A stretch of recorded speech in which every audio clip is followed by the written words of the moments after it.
Tired of the same old at business events? Well, this is not the same as last year. The podcast where we blow up the boring and lead the charge into the attendee-first era of business events. I'm Clare Forestier, a business event MC obsessed with transforming audiences from passive observers into dynamic participants at events. Each week we'll challenge the conventions, share actionable tips, and hear from fellow event rebels who are mastering the engagement game. Imagine your attendees begging for more after your next event. That's the magic of prioritising their experience. Ready to ditch the dull and create corporate events your audiences will rave about? Then you've found your tribe. Join the movement. Welcome to Not the Same as Last Year. Hello and welcome to episode 13 of Not the Same as Last Year. We've worked out by now, haven't we, that attendee satisfaction directly impacts your event's return on investment. If they're satisfied and happy and they had a great time, they will go off and probably do whatever it is that you wanted them to do, which is why you ran the event. You will have met your objectives. But that doesn't always happen, does it? And finding out how and why your event didn't hit the mark for a specific attendee is challenging. So yes, today we are tackling the thorny issue of feedback. Now, I'm going to start by asking you a question. When you planned your event, who was the real star of the show at this event? Was it your famous keynote speaker? Was it the illustrious expert that you had running a workshop? Was it your MC? No, it is the audience, right? They should have been your star turn. But did you ask the star of the show what they wanted before they got there? Did you get their rider? You know, famous people have a rider when they go to an event. Did you find out what it is that's going to make them happy at your event? Chances are you probably didn't. So now, hopefully, you're going to find out where you went wrong by asking for the feedback. But the thing is asking for the feedback in the right way. And then when you get it, really applying it so that next year you actually exceed the expectations based on the feedback. So it all comes down, doesn't it, really, to asking the right questions. Now, technology is amazing. It enables lots of things right now. And one of the things it enables is the immediate feedback form that you can send, or the survey. I mean, it's so ubiquitous now. I literally get a feedback survey for pretty much everything I do. And indeed, I could spend an awful lot of my day filling them in, you know, from everything from the things that I've bought online to the events I've gone to, every time I've had to call customer services about an issue with a product or a service, so on and so on. So to many people, a feedback form is now just becoming a little bit of a pain, another thing that keeps you busy in modern life. And for the average B2B event attendee who's just been to an event, it can actually become very intrusive and annoying to get another feedback form. I mean, you've been at this busy event for the last week, you've been out of the office possibly, you've just got back in, you've got loads to catch up on, meetings you've missed, emails that have mounted up, and then filling in a feedback form is going to slip right down the list. Regardless of how much useful information you could impart about what was good about the event. Putting that to the side for one moment, let's assume that your attendee does attempt to answer the form. How easy have you allowed it to be for them to really share what they think? Have you just given them a random mark out of 10? You know, how happy, you know, those little pictures of the smiley faces, and you're supposed to sort of guess which one you were from your experience and take that. Or do you really give them a real chance to share their feelings? So you know what? I think the first problem that we have to overcome is potentially with the actual word itself, feedback. I think it has a lot of negative connotations. I mean, for me personally, I've never liked the word because when I started out in radio, it was the one thing you never wanted. You know, you didn't want that sort of terrible amplified sound that you would get if any loudspeaker re-enters the sound system. So, you know, if you had an open microphone, you could sort of hear it amplifying again and again and again, at best a ringing tone, and at worst like a piercing screech. So feedback to me was always a no-no. But other than that, I think it's also has negative kind of feelings for a lot of things. You know, if you say something and your partner or your colleague or somebody says, "Can I give you a little bit of feedback?" You think, "Oh God," you know, your heart sinks. It's not going to be complimentary, this, is it? So I think what we need to do is follow the suggestion of the event psychologist Victoria Matey. She is on this podcast actually in a few weeks' time. And what she says to do is to ask your attendees for advice. Now think about it. If someone asks for advice from me, I think, wow, they're really interested in what I have to say. I feel like they're going to listen and they care and value the things I have to say. And that is amazing, because feeling like we matter is so important to us as human beings. It literally makes a huge, significant difference to our self-esteem, our self-worth. And actually, not feeling significant has been linked to the cause of some mental illnesses. And there are some really fascinating studies that show people who feel more significant actually live longer. So use this vital human need to get the right information back from your attendees, like calling it advice, as I said above.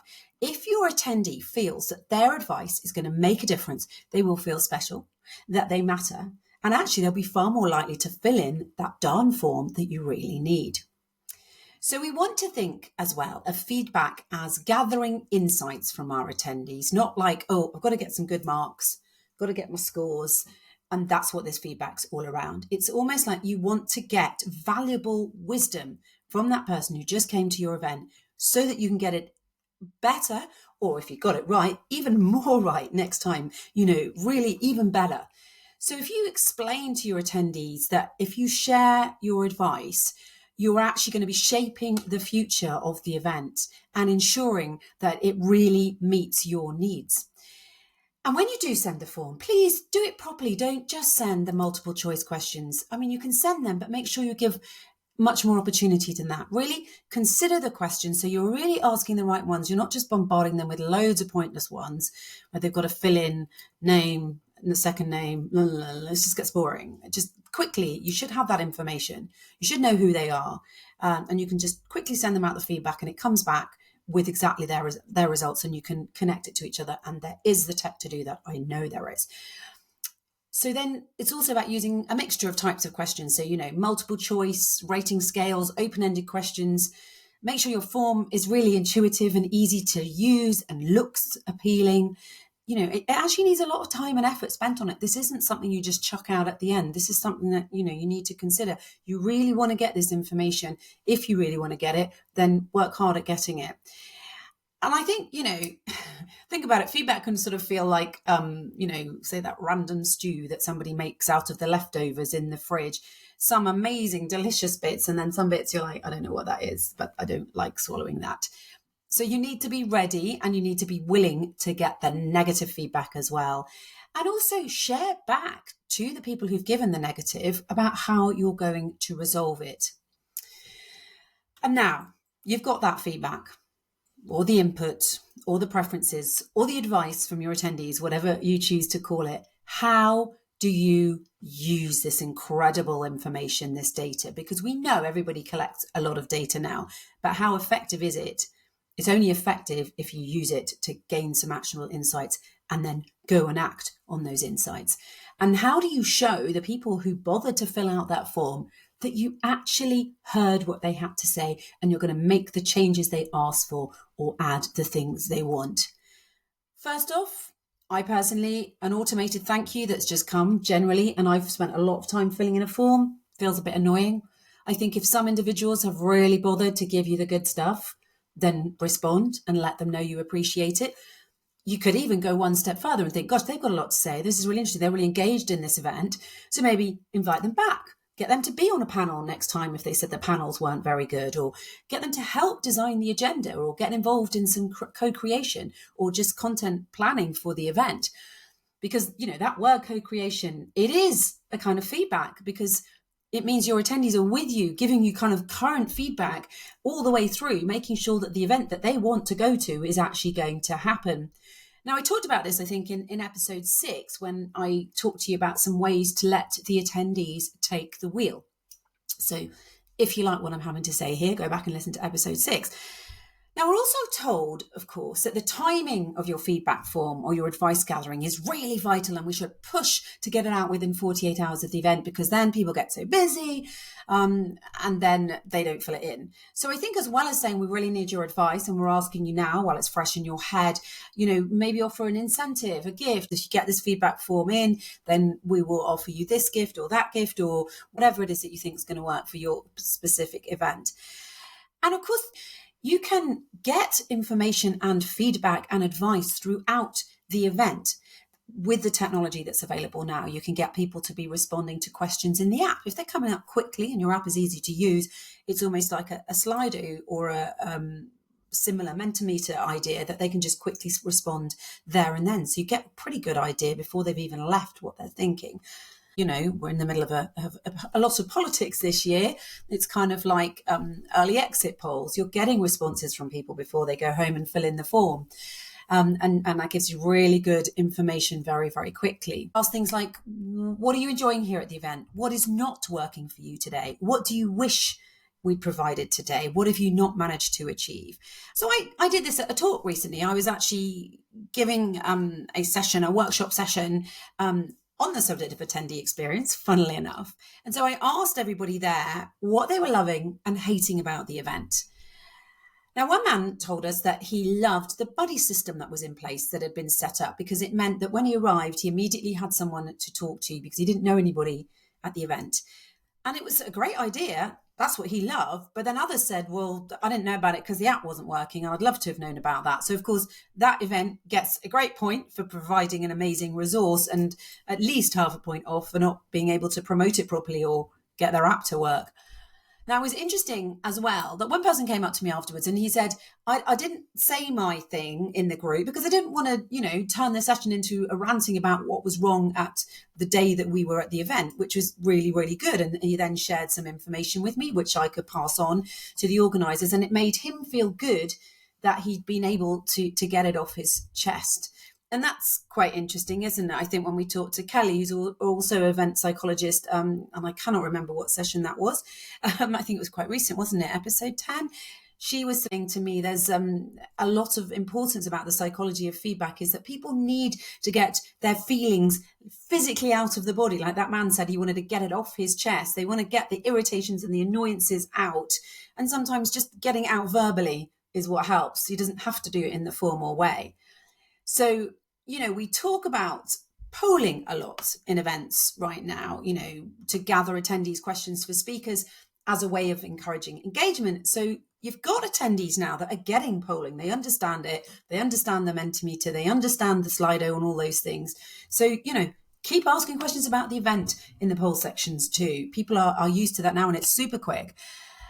And also, we were saying that guy wanted an opportunity to come up and talk to me and get it off his chest. Make sure you're not ignoring certain channels for getting this feedback and just doing the email form because it's easiest.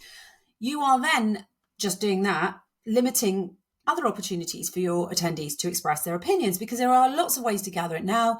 You can use social media platforms, event apps, online forums. And indeed, if you listen to the radio or podcast, you'll have noticed that lots of shows ask listeners to send in their questions or their views or opinions. They can do it by text, they can do it by email, or they can do it by voice note. Now, I don't know if it's an age thing. I much prefer to use voice personally in loads of things that I do. I use it whenever I'm trying to formulate a thought or write a piece of content or something as well. I would much rather talk into my browser than type something in, and it's actually potentially a less censored version of what I have to say because it's just the verbal diarrhea that comes out, but it's probably more honest feedback. So I would advise adding voice note as another way your attendees can share their thoughts easily and quickly without having to download a form and tick through loads of different sections. My top tip though, and I kind of mentioned it before, but I want to go into detail, is to share back what you've learned to your attendees. Be brave and say, look, this is what you told us, because obviously it's going to be different from different people and different people have experiences, but it's kind of open and transparent. We heard that some of you hated this. We heard that some of you liked it, but we realized that the vast majority didn't. And this is what we're going to do next time. So you're telling them what you plan to do as a result. And then when you've implemented that, share that too. hey, you guys didn't want this last year. We're going to be launching the new one soon. And just to let you know, this is where we are with it and this is how it's going to change. I'm not talking about bombarding people with loads of information about your event, but it can be little ways that you can check back in with them. So if they know that thing they didn't like was there and it's put them off, and you sending a message saying it's not going to happen this time, this is going to happen, it will start to get them thinking more positively about your event for when you do start ticketing for it. They will be encouraged to try again because they can see you have actively taken steps to change it. So there was a lot there. I hope some of it was actionable. I think I'm not a feedback expert. I don't tend to get the forms myself, but I hear feedback from attendees all the time. I don't know why. I'm the MC. Maybe they think, oh, we can tell her it'll get back to the organisers. And generally it does. And it's a very verbal kind of feedback from me to them on what you told me. And obviously I also offer my own advice. Anyway, hopefully some of these tips worked. Share if they did. And of course, feel free to share feedback ideas you have, advice tips that you have. And I will be back next week talking about the 3 C's of events: content, collaboration, and contribution. I look forward to seeing you then. That'll be episode 14.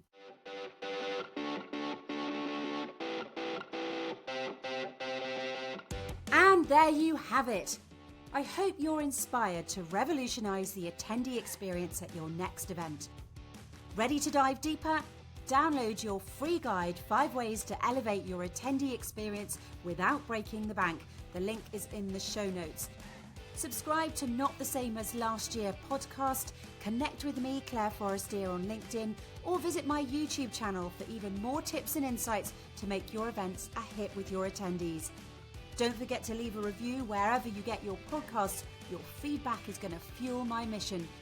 Stay tuned next week for another episode packed with inspiring ideas and practical strategies to put your attendee first.